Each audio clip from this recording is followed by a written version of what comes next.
So ibig sabihin, kapag may kaso sa kanya, dapat naibigay yan sa mga media, at the same time binigyan ng due process ang former president to even respond sa preliminary investigation. Ngayon, ang sinasabi nila, ICC, read notice ng Interpol.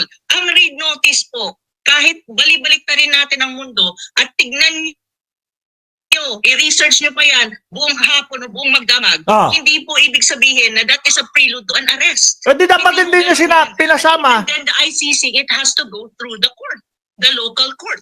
Sinasabi nga ni Spokesari Roque, dadaan pa yan ng RTC. Pero ngayon, out of the blue, walang warrant of arrest na dokumento, na-aresto. At take note, hindi pa muna pinababa ang former president.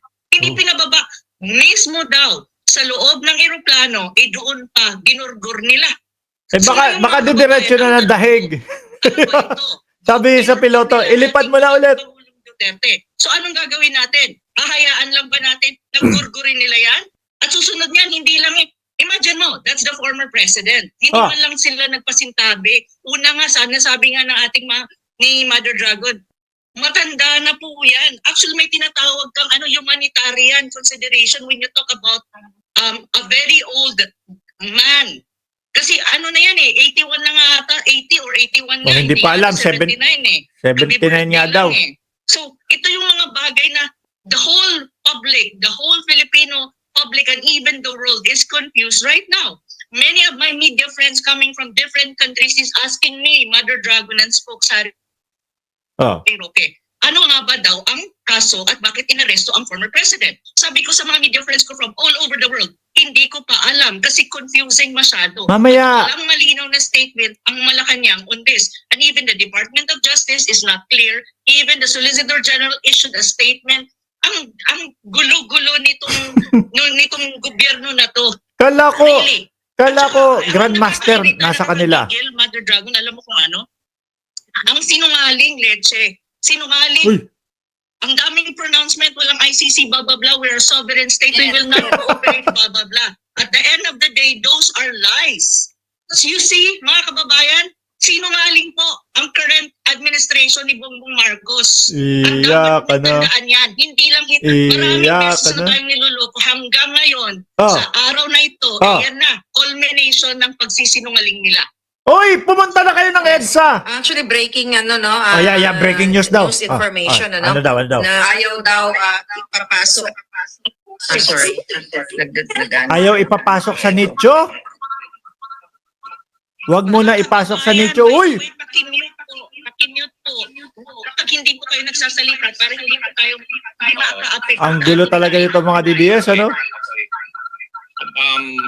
Anyway, bago ka mag-live, Maharlika, ang impormasyon natin, may mga nakaparada raw na mga malalaking eroplano ng Air Force sa Villamor Air Base kung saan naroon ngayon ang presidente. Nagkakaroon ngayon ng pangamba na baka isakay na doon ang presidente at idiretso nga sa dahig.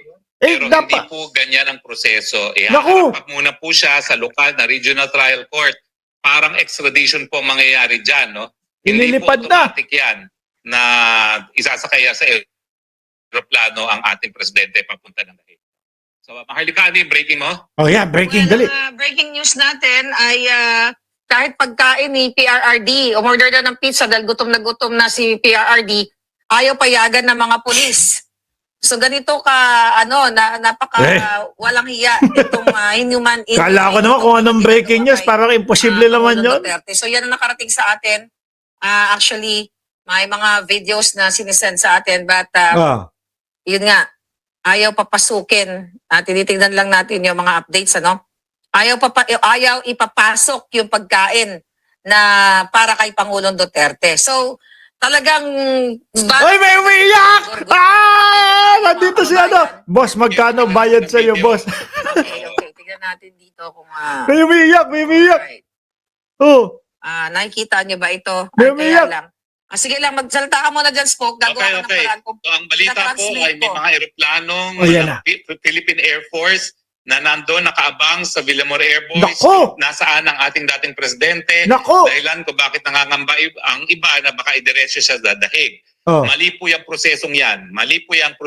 Sumugod na kayo! Sa Rome Statute ng ICC, dapat iharap muna siya sa lokal na hukuman. Naku. Ang mangyayari po sa RTC para siyang extradition. Sisiguraduhin po ng RTC na ang tao na inaresto ay siyang wanted at mayroong dahilan para siya ay mapadala nga sa ibang bansa.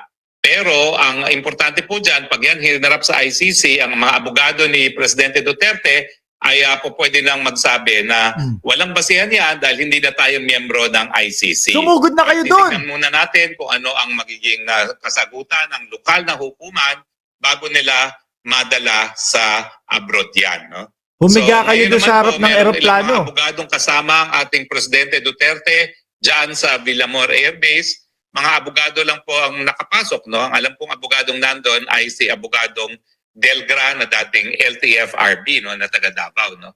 Siya rin yung tumayong abogado ni Presidente Duterte nung siya'y umapir sa Huwad Committee dyan sa Kongreso. So sa mga ngayon lang nag-tune in sa atin, na aresto na po ang Presidente Rodrigo Roa Duterte, na-confirma na po na ito ay sang-ayon sa isang red Aray. notice alert na in-issue ng Interpol upon the request of the International Criminal Court. So mukhang kumpirmado naman po yan. No?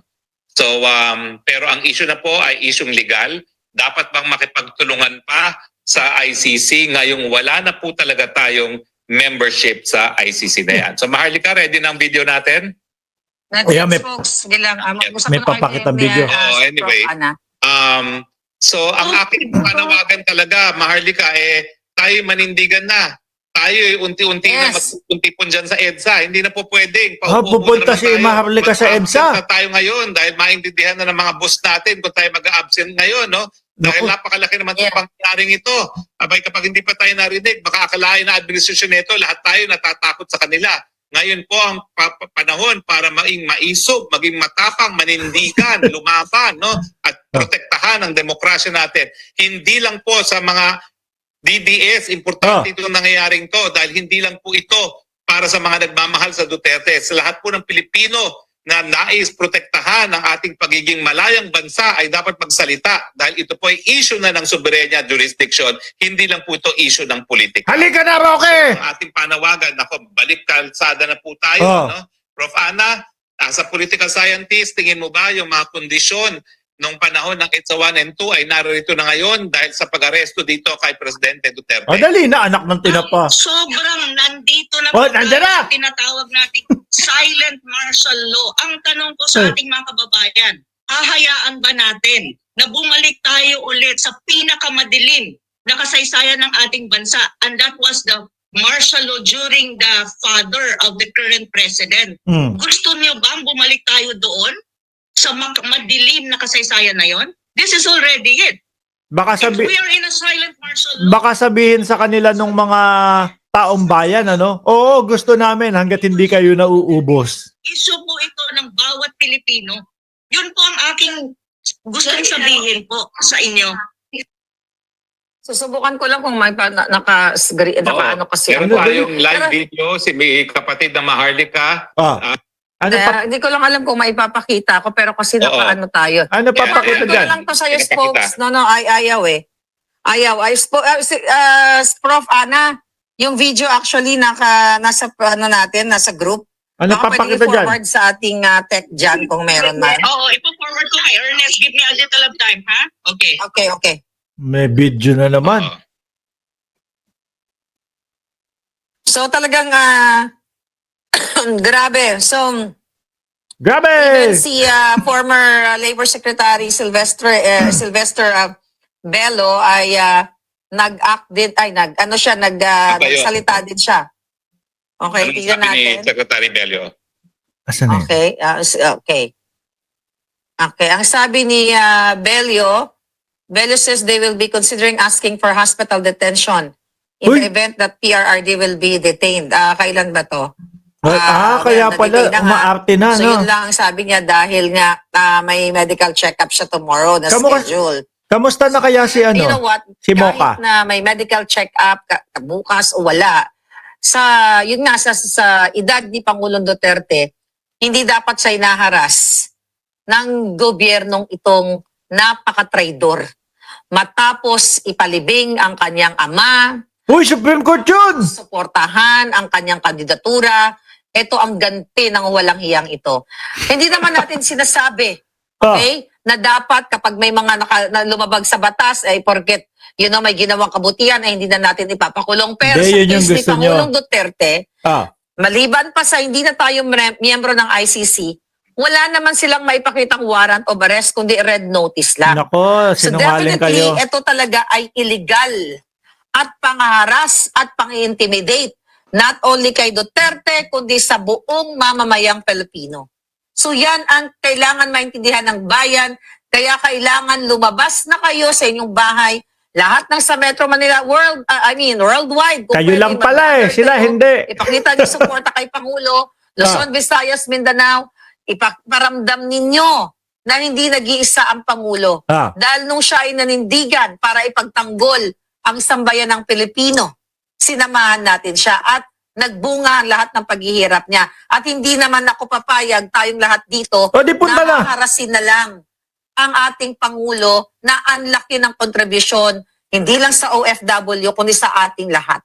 So kailangan nating manawagan, kailangan din natin, hindi tayo matulog para paabot ang boses natin sa lahat ng mga kababayan natin. Gagawin natin yan. Ako hindi ho ako matutulog ngayon. Na nasa Zoom ngayon at sa mga nakikinig sa atin. Hindi ho ako matutulog ngayon. Antabayanan ko ho sila, mga kababayan. Ako naman po ay Ayan. nakipag-ugnayan sa ating mga abogado rin sa Pilipinas dahil meron na naman tayong nakahandang petisyon, no, na habeas corpus kung saan kinu-question natin ang legalidad ng pag-aresto dahil naninindigan nga tayo na wala nang obligasyon makipag-kooperasyon ng Pilipinas sa ICC ngayong hindi na tayo miyembro ng ICC. So, ayan, please sticky note. Anyway, meron po tayong whiteboard na papakita dahil meron tayong mga larawan May na whiteboard nakukuha sa ating mga kapatid na vloggers din. No? Papakita ko sa inyo. Sa ating mga vloggers, no? Miski hindi tayo bayaran, nagpaparating din natin ang mga balita sa ating mga kababayan as soon as possible na nakikita.